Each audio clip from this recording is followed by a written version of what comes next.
Bom, vamos olhar também agora os outros três aspectos que nós definimos lá no início.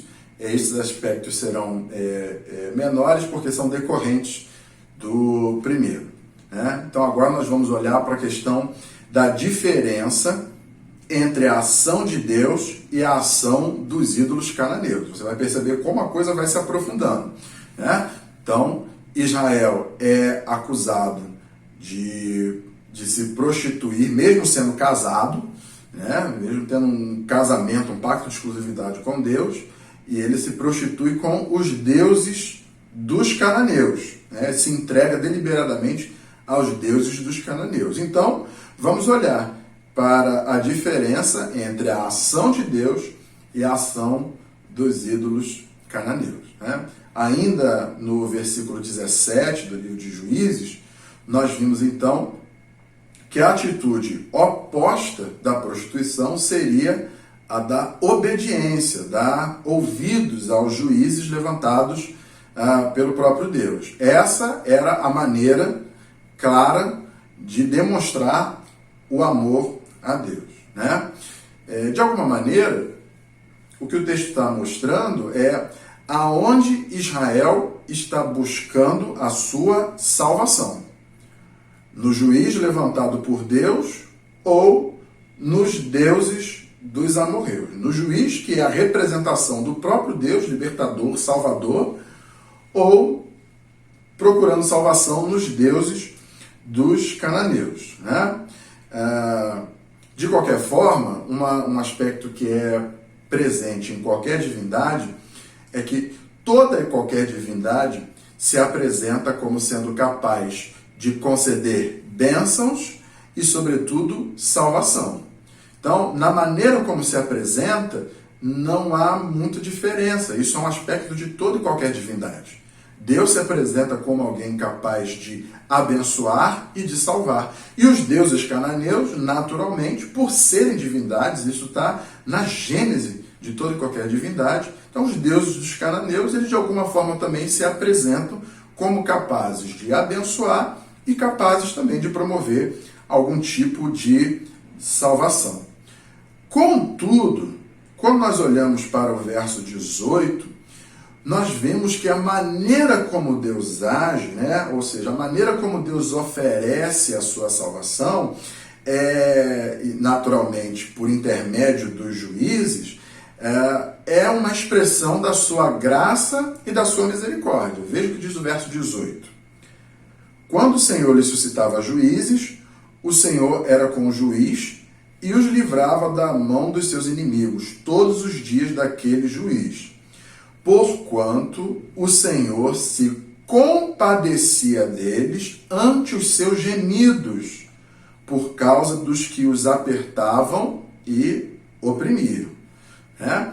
Então, apesar de toda a indiferença do povo de Deus para com o seu Deus, apesar deles deliberadamente resolverem seguir outros deuses e quebrar o pacto de exclusividade, ainda assim, quando Deus então ouve o seu grito de socorro, ouve o gemido do seu povo, Deus então resolve levantar um juiz para libertar o seu povo.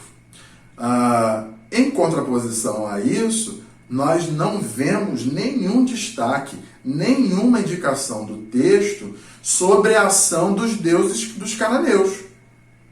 Ou seja, se Deus, mesmo sendo traído pelo seu povo, resolve agir com graça e misericórdia, ouvindo os seus gemidos e levantando um juiz para libertá-los, nós não vemos no texto nenhuma indicação, nenhuma atividade dos deuses dos cananeus, né? Ou seja, de alguma maneira, ao não falar nada sobre os deuses dos cananeus, o texto então está mostrando que eles de alguma maneira eram, de alguma forma, apáticos ao que estava acontecendo com o povo.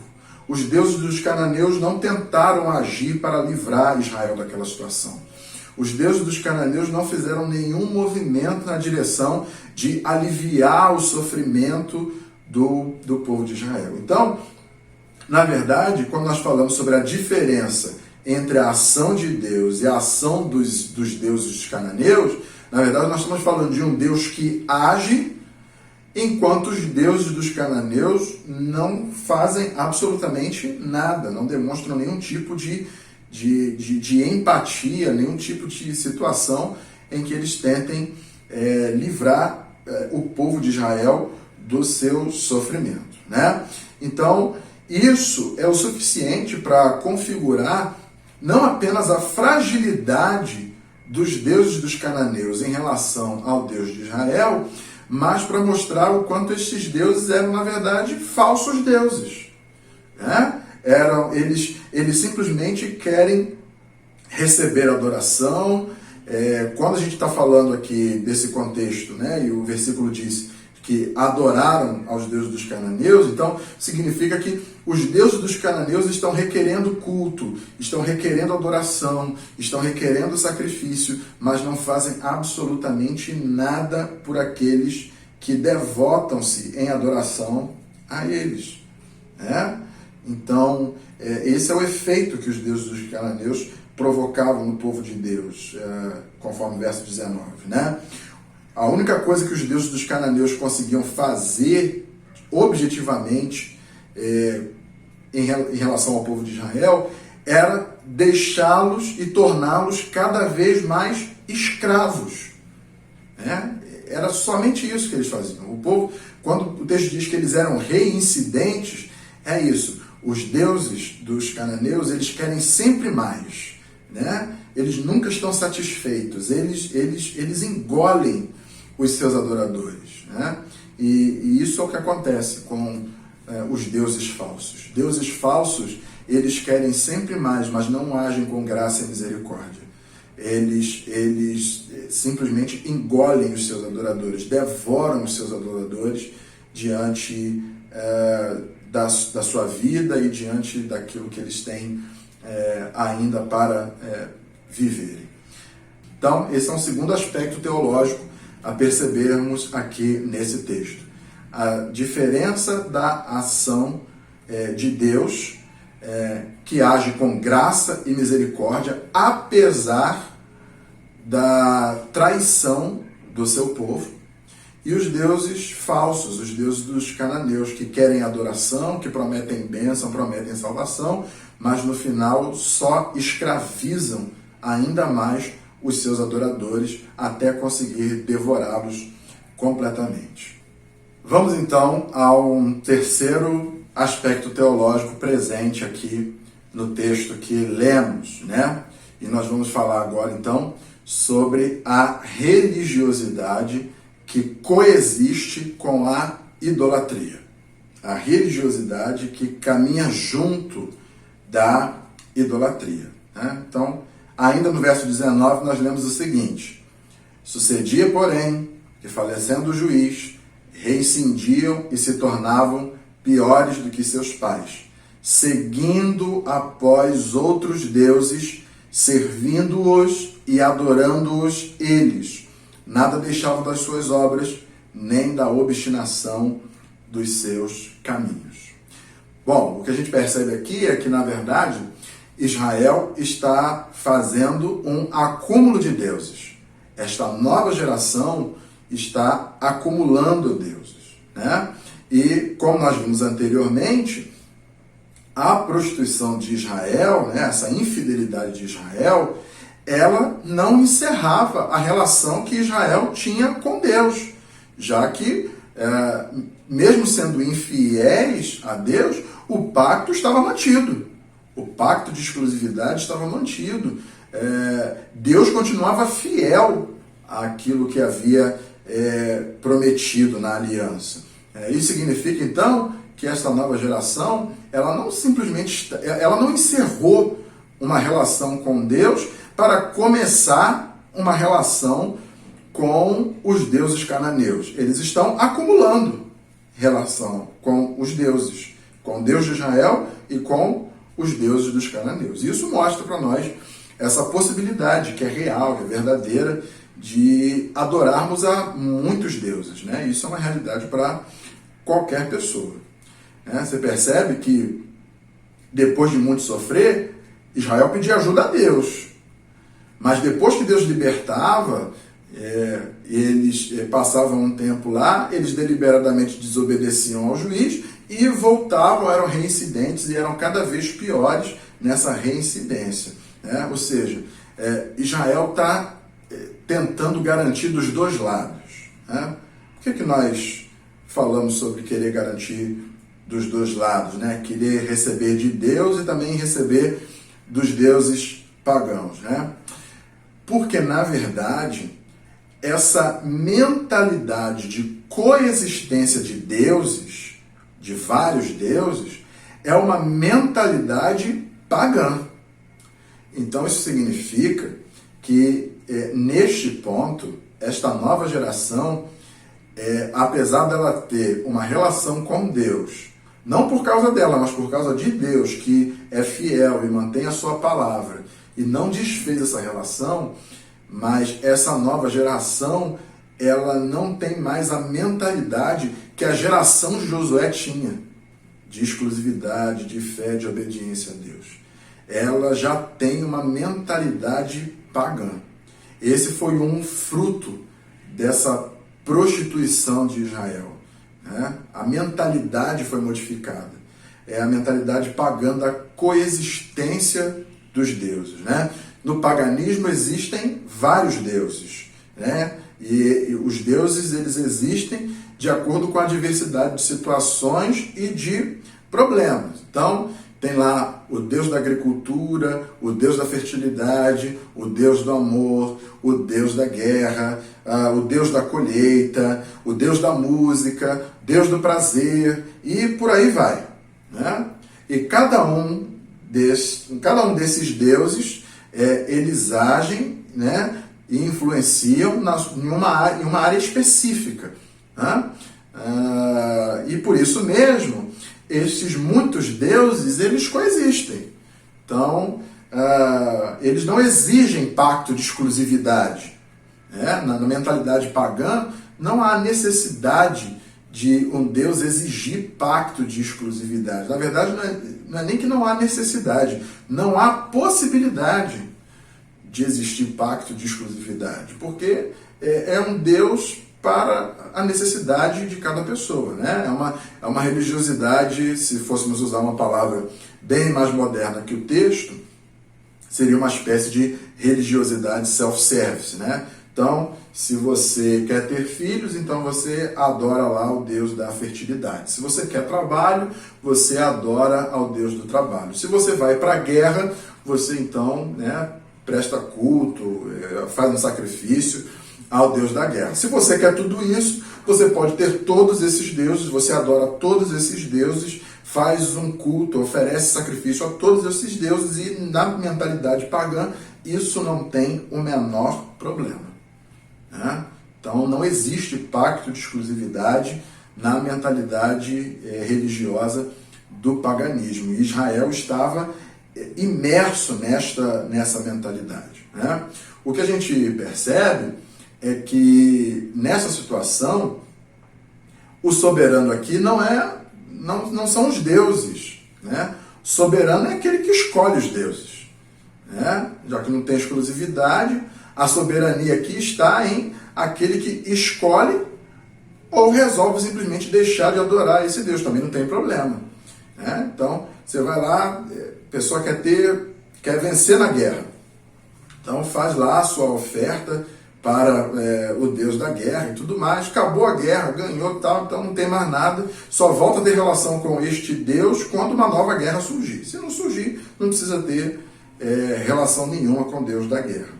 Então, essa religiosidade self-service, se a gente pudesse chamar assim, é a mentalidade pagã. O adorador é o soberano, e não os deuses dos pagãos são soberanos. Então, na visão pagã, um Deus soberano e que requer exclusividade dos seus adoradores não é aceitável. Isso não existe na mentalidade religiosa pagã. E com isso também, no paganismo, prostituição espiritual não existe. já que todo mundo está liberado para adorar quantos deuses quiser, do jeito que quiser, na hora que quiser. Né? Isso é o normal. Vale lembrar, então, que quando Deus fala para esta nova geração de que eles deveriam entrar na terra e expulsar os cananeus, né, para que eles habitassem plenamente, para que o povo de Israel habitasse plenamente nessa terra, era esse sistema de crenças que Deus estava querendo expurgar de Israel. Era isso que Deus estava querendo evitar, né, que acontecesse no meio do seu povo. Ele não queria que eles convivessem com esse sistema de crenças onde adorar vários deuses seria considerado algo normal. E é por isso que a ordem era de que os cananeus fossem expulsos, porque assim seria expulsa a sua cultura e essa mentalidade religiosa, essa mentalidade de relacionamento com vários deuses. Né? São vários deuses que querem, que agem dentro da sua área, da sua influência, mas são falsos deuses, porque não agem com graça, misericórdia e amor. E a prova disso foi que estes mesmos deuses não agiram em favor de Israel quando Israel precisou. Então, esse é um aspecto importante da gente perceber, e depois nós vamos fazer uma reflexão acerca disso, mas que existe a possibilidade da idolatria coexistir com a religiosidade. Né? Israel, como nós falamos aqui, não encerrou uma relação com Deus para iniciar uma relação com os outros deuses. Queria garantir de todos os lados. Então, Israel mantinha sua relação com Deus, sabia pedir ajuda e socorro a Deus quando precisava, mas na primeira oportunidade corria para os deuses dos cananeus. E essa não era a vontade de Deus, porque isso feria o desejo de Deus, a maneira relacional de Deus com o seu povo, que era por meio da exclusividade. Israel não precisava disso, porque Deus havia prometido ser Deus para eles e dar a eles tudo aquilo que eles necessitavam. Mas, como faltou fé e como faltou confiança, Israel desobedeceu e passou por tudo o que nós vemos registrado no texto bíblico. Um último aspecto teológico, então, nesse trecho de Juízes que nós estamos olhando, né, o finalzinho do capítulo 2, e entrando aí no capítulo 3, até o versículo 6, encerrando as nossas reflexões aí sobre a parte introdutória do livro de Juízes, né? Nós vamos olhar agora para o objetivo ou os objetivos do julgamento de Deus. Né? Nós já vimos falar desde quando vimos aquela primeira parte do capítulo 2, do verso 1 a 5, que a cena era num contexto de um tribunal. Deus estava mostrando, né, que ele estava vendo o que o povo estava fazendo e quais seriam as consequências disso. O final do capítulo 2 ele volta a falar, né, volta a ter esse contexto de tribunal e de sentença, e Deus vai colocar para eles qual é a pena, né, que eles vão sofrer por conta da sua desobediência. Mas por trás de tudo isso tem objetivo ou objetivos, e é sobre isso que nós vamos olhar agora, os objetivos do julgamento de Deus.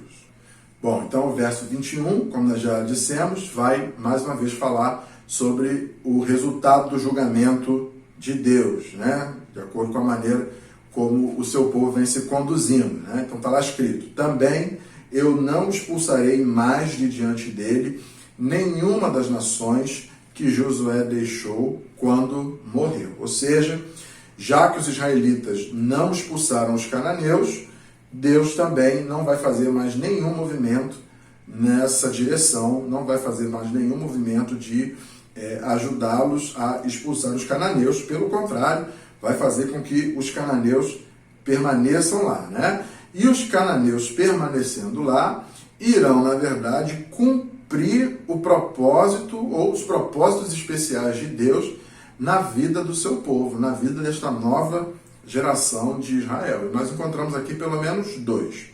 O primeiro objetivo com essa pena de deixar os cananeus em meio ao seu povo era pôr Israel à prova, como diz o verso 22, né? Por elas, pôr Israel à prova, se guardará ou não o caminho do Senhor, como seus pais o guardaram.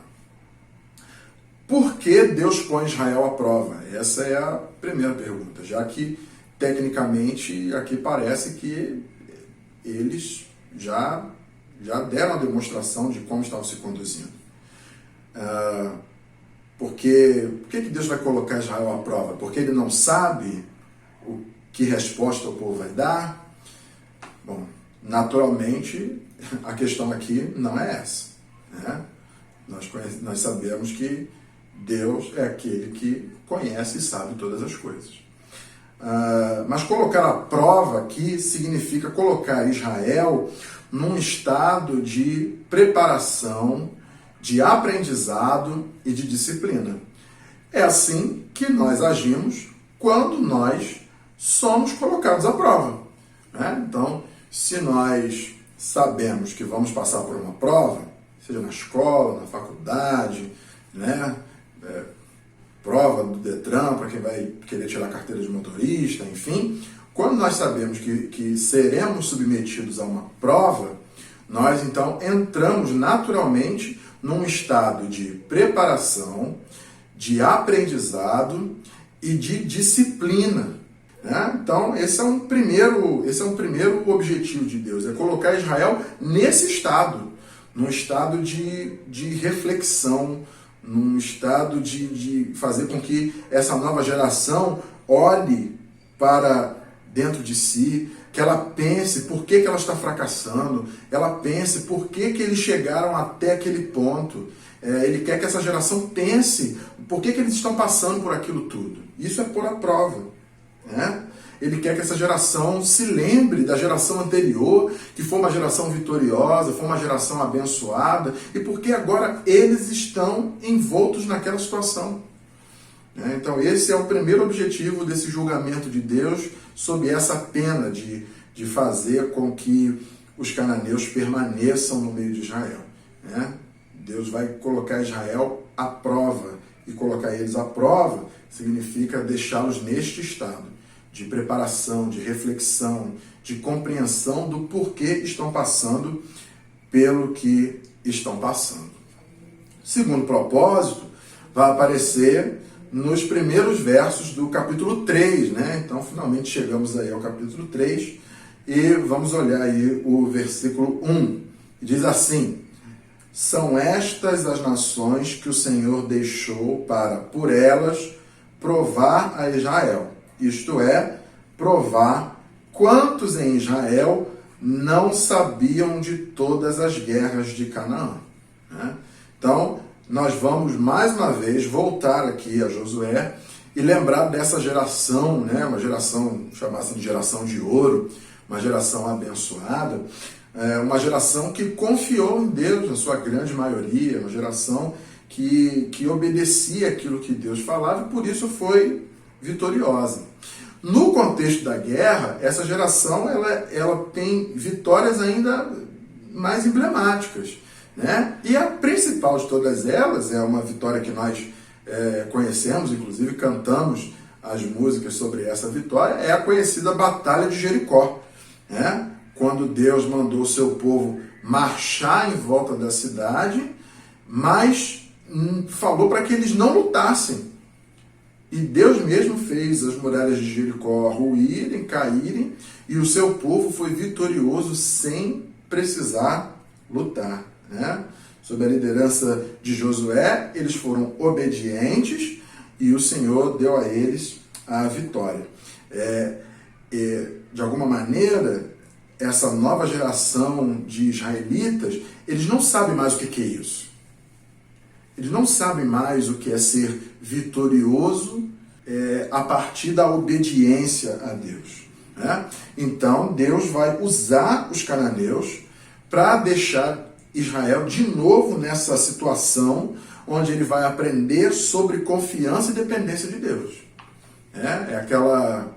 É como aquela atitude paterna, às vezes, em que o pai, às vezes, deixa o filho, dá aquela distância de segurança para evitar que um mal maior aconteça, mas permite um mal menor, porque depois de tanto falar com o filho para não fazer determinada coisa, e o filho insistentemente ainda faz, então o pai dá aquela distância de segurança, né, para evitar que um mal maior aconteça, mas deixa que um mal menor aconteça para o filho perceber por si só o que está acontecendo, né, o perigo daquilo e a verdade das suas palavras, né? Então Deus vai usar os cananeus para isso, para que eles aprendam a confiar e obedecer a Deus, né? O final do período de opressão do povo é sempre assim, quando eles já estão gemendo, quando eles já estão sofrendo depois de muito tempo. Então a quem eles vão buscar? Eles vão buscar a Deus. Os deuses dos cananeus não socorreram eles. Quem é que socorre eles? O Deus de Israel, o Deus que havia feito uma aliança com eles e havia prometido cuidar deles, né? Então, o verso 4 vai mostrar para nós que essa nova geração vai ter um dilema a ser enfrentado, né? E que, tecnicamente, é o dilema que as gerações anteriores também enfrentaram. É a questão que a geração anterior também enfrentou e respondeu corretamente, né? Diz o verso 4, estes ficaram por eles, o Senhor por Israel à prova, para saber se dariam ouvidos aos mandamentos que havia ordenado a seus pais por intermédio de Moisés. Né? Então, ou seja, cercado por nações idólatras, cercados por inimigos de Deus, Israel está sendo posto à prova, está passando por um aperto, onde ele tem a possibilidade de perceber que somente Deus pode salvá-los, resgatá-los, né? E eles vão ter que enfrentar essa questão. Afinal de contas, nós vamos obedecer ao Senhor ou não vamos obedecer? E essa foi a questão que a geração de Josué enfrentou. E resolveram obedecer. Por isso não passaram por nada do que esta nova geração está passando. Mas os versos 5 e 6 do capítulo 3 vão nos mostrar que, infelizmente, essa nova geração do povo de Deus não passou na prova. Não deram a resposta certa. Não marcaram a resposta certa lá no cartão de confirmação. Diz o verso 5 e o verso 6, habitando, pois, os filhos de Israel no meio dos cananeus, dos heteus e amorreus e ferezeus e heveus e jebuseus, tomaram de suas filhas para si por mulheres e deram as suas próprias aos filhos deles e rendiam culto a seus deuses. Então, o povo de Israel estava cada vez mais imerso na cultura e na idolatria aos deuses pagãos, aos deuses cananeus.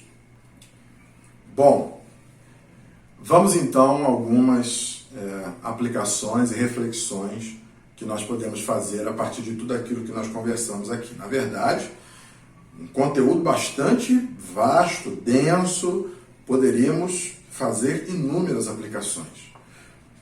Mas eu queria trabalhar apenas 3 aspectos aqui, para ficar aí para sua reflexão, anotação. E se você quiser fazer alguma ponderação diferente das que eu vou fazer aqui, você pode fazer, a gente conversa, você pode mandar aí para o meu WhatsApp pessoal e a gente, de repente, pode tratar desse assunto mais à frente, tá bom? Mas eu queria, pelo menos, fazer 3 ponderações aqui. Bom, primeiro, é que você deve ter percebido que há uma relação de pecado, idolatria e prostituição espiritual, né? A linguagem pesada do texto bíblico parece querer nos levar para entender a gravidade do pecado e da idolatria. Na verdade, está dissociando, não está dissociando essas coisas, é como se fosse tudo uma coisa só, né?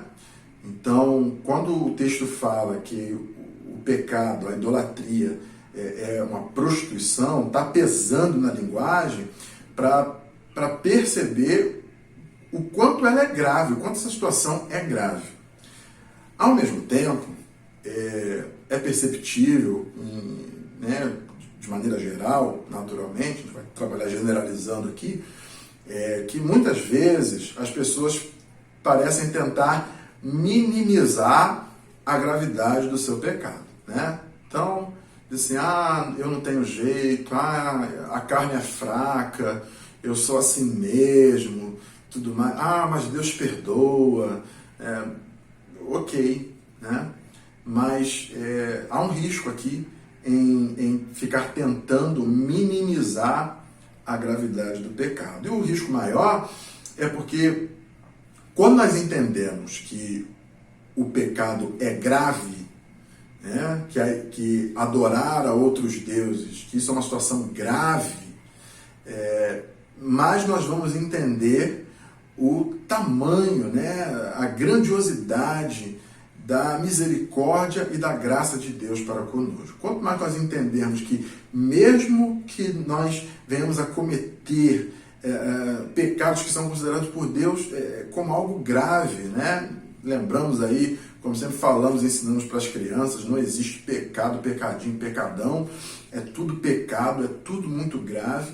E se a gente deixar de ter essa percepção da gravidade do pecado, nós naturalmente, então, também deixamos de buscar a Deus, deixamos de buscar mudança, deixamos de buscar perdão. Se a gente acha que o pecado é uma coisa simples, corriqueira, que faz parte da nossa humanidade, né? Então também não precisa de Deus, não precisa de graça, não precisa de perdão, só precisa de uma nova chance, uma nova tentativa para tentar acertar de novo, e se não conseguir, não tem problema, tenta mais outra vez e tudo mais, né? Então, a gente precisa fazer essa pergunta, né? Como que você está nessa história? Agora ela é muito pessoal. Como que você está nessa história? Você compreende a gravidade do pecado e por isso pede perdão a Deus, crê e confia na misericórdia de Deus? Ou você é daqueles que tentam minimizar o pecado, não é nada tão grave assim não, bola para frente, né? Então, eu espero que essa é uma reflexão muito importante, muito necessária a ser feita. Precisa de uma resposta honesta, fria, e você tem a resposta. Você e Deus sabem da resposta, né?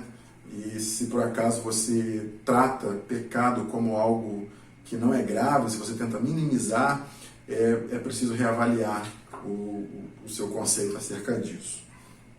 Segunda coisa, você deve lembrar também, conforme nós vimos aqui, né, que Israel tentou manter uma relação com Deus, mas na perspectiva, na mentalidade pagã, né? Ou seja, tentou receber de todos os lados, queria ter uma relação com Deus, mas também queria ter uma relação com os deuses dos cananeus, né?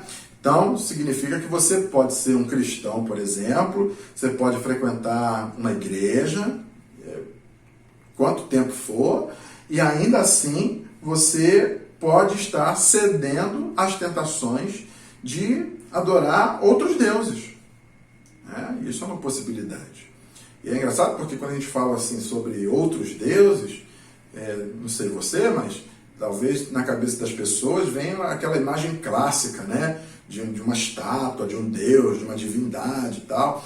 É muito difícil que uma representação, né, de uma estátua, de que isso vai fazer com que você tenha alguma relação com ela, né? Mas idolatria não é só isso. Isso é só a iconografia da idolatria. Aquilo ali é só um ícone, é só um símbolo da idolatria. Mas existem muitos deuses que não têm nenhuma simbologia, nenhum ícone efetivamente que pode ser visto, mas que nós podemos travar relação com ele, né? Dá aqui alguns exemplos. A compulsão por comprar, né? Compulsão por... Aliás, qualquer coisa que possa ser, que seja tratada por compulsão, nós estamos falando de um ídolo. Nós estamos falando de um Deus que está cada vez mais escravizando, fazendo com que você seja cada vez mais reincidente. É um Deus que está te devorando, né? Então, como que a gente identifica, né, esses falsos deuses, já que eles existem, né? Seja os deuses modernos, vamos dizer assim, né? Questões ligadas ao prazer, e naturalmente não é proibido ter prazer. O problema é quando se vive para servir ao prazer, né? A coisa está deslocada. Veja o que acontece, já falamos sobre isso também, conversando sobre idolatria. Aquilo que Deus criou para ser bom acaba tomando o nosso coração e nos fazendo servos disso, né? Então essa é uma reflexão que precisa ser feita. Como é que a gente identifica os falsos deuses que estão presentes aí todos os dias? Bom, primeiro, nós precisamos investir tempo olhando para cada área da nossa vida. Então, precisamos olhar para família, trabalhos, bens, ambições, o tempo, amor, cada área da vida. Você olhar para toda a sua vida, segmentá-la em áreas, perceber as áreas dela, da sua vida, né? E diante de todas essas áreas, em cada uma delas, você deve se fazer pelo menos duas perguntas. Primeira pergunta: eu estou disposto a fazer qualquer coisa que Deus disser sobre essa área da minha vida? Então, pegar um exemplo aqui, né? Trabalho. E aí você vai olhar para o seu trabalho, a maneira como você enxerga o trabalho, as suas ambições, o que você deseja, e aí você vai fazer essa pergunta: eu estou disposto a fazer qualquer coisa que Deus disser sobre essa área da minha vida? Qualquer coisa. Segunda pergunta: eu estou disposto a aceitar qualquer coisa que Deus enviar nessa área da minha vida? Então são duas perguntas. Você vai olhar para cada área da sua vida. Família, trabalho, dinheiro. Quer dizer, eu estou disposto a fazer qualquer coisa que Deus disser sobre essa área da minha vida? Pergunta 1. Pergunta 2. Eu estou disposto a aceitar qualquer coisa que Deus enviar nessa área da minha vida? Se, olhando para cada área da nossa vida, fizermos essas duas perguntas, e se em algum momento a nossa resposta a uma ou as duas perguntas for não, então isso significa que esta respectiva área pode estar comprometida com falsos deuses, né? E se isso for uma verdade na sua vida, é preciso de confissão sincera e arrependimento diante de Deus. Nós precisamos crer e confiar em Deus, colocando toda a nossa vida diante dele, crendo que aquilo que ele disser para fazermos em quaisquer áreas da nossa vida e aquilo que ele nos der em quaisquer área das nossas vidas sempre será o melhor, né? Terceira e última reflexão nesse nosso estudo aqui, né? Naturalmente, nós vivemos e frequentamos espaços onde convivemos com pessoas que não têm a mesma fé que nós temos, né? Isso significa, naturalmente, que elas têm os deuses delas, né? Declarados ou não declarados. Essa situação para você significa um problema, uma oportunidade, ou um problema e uma oportunidade ao mesmo tempo? né? Como é que você vive a sua vida no meio dessas pessoas, a fim de que a maneira como você vive glorifique a Deus, né? Então, para dar uma dica para você fazer essa reflexão aí, eu convido você a ler o que está escrito lá em 1 Pedro, capítulo 2, versículo 11 e 12. Essa eu não vou colocar aqui na tela, vou deixar você abrir a sua Bíblia aí mesmo e ler e ver o que está escrito lá em 1 Pedro 2, 11 e 12 e vai te ajudar nesta reflexão aí, tá bom? Bom, hoje nós ficamos por aqui. Espero que você tenha aproveitado bastante. Nós tratamos de muitos temas, 4 temas teológicos aqui que fazem parte dessa introdução. Estamos só na introdução.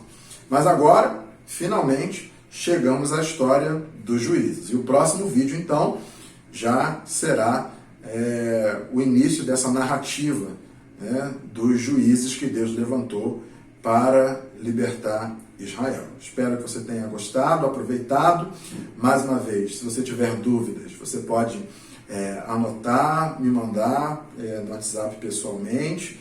A gente pode conversar sobre isso e, de repente, a sua dúvida também nos ajude a montar o roteiro do próximo vídeo. Se você tiver dúvida, independente da sua dúvida, não guarde ela para você, né? Talvez a sua dúvida seja também a dúvida de outra pessoa. Então não fique com vergonha, não fique pensando que talvez a sua dúvida seja uma dúvida pequena, boba. Não. Se você tiver uma dúvida, qualquer que seja, você pode enviar a pergunta e nós vamos procurar responder da melhor maneira possível, tá bom? Espero que você tenha aproveitado bastante. Deus te abençoe. Um grande abraço. Tchau.